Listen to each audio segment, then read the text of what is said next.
Hey, so I thought I'd do a quick card pull. I'm using one of my favorite decks, the Moon deck, and I pulled the card. I shuffled and pulled prior to doing it because I wanted to set up my journal entries so that I could make some notes ahead of time. But one of the things I love about the various decks, and this is the reason why I have so many of them, is they are a great prompt for Spirit to talk to you about something that may not be the thing that is foremost on your mind. So it's a good way to kind of jar you out of whatever you tend to be hyper focused on, because it happens to all of us. Like, here's what I mean by that. So let's say you are in the middle of financial difficulties.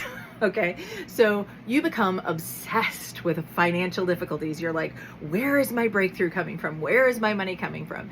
And sometimes what's causing the blockage has absolutely nothing to do with finances, but because we can get so hyper focused on the problem, because it feels like it's screaming at us, that we are unable to see anything else from that. And so the thing that I love about using the various decks is that they are great at being like, none of the above.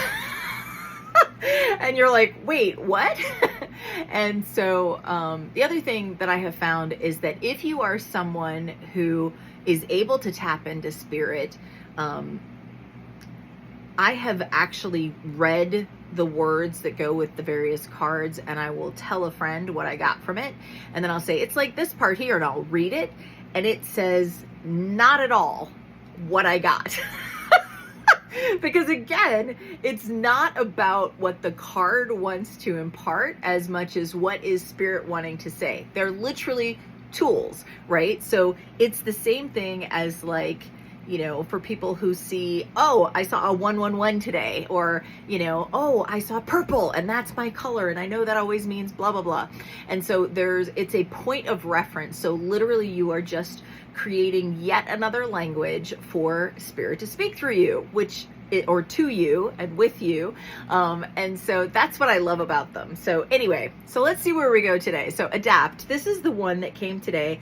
And I had to laugh because the beginning of what this card says is that, it's talking about being flexible and adaptable when life expands. And I had to laugh because this is literally where I am right now. So I've been in this very sort of cocoon-like space for the last several years, just like letting my new belief system kind of percolate. Like, what do I actually believe? Really just grounding into that and understanding where I was right now. But this is the moment where I'm kind of pushing through that cocoon, and it feels uncomfortable. But that's okay, right? I mean, any growth, it feels uncomfortable. I mean, it makes me think of when my cousins were younger, and my nephews also, like, they grew very quickly. They're very tall. And I remember hearing about the fact that, like, their bones would ache when they were younger because they would grow like 6 inches in a year or something. I mean, it was like insane amount of growth.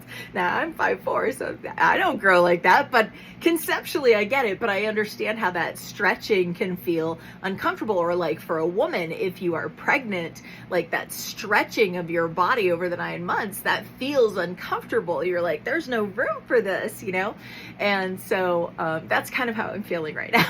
Like, busting out of this cocoon. And so, yeah, so I'll just say it was definitely confirmation today. And I don't know if that speaks to anybody else, but that was the part that got highlighted to me that I wanted to share. So anyway, blessings to you guys. Have an awesome day.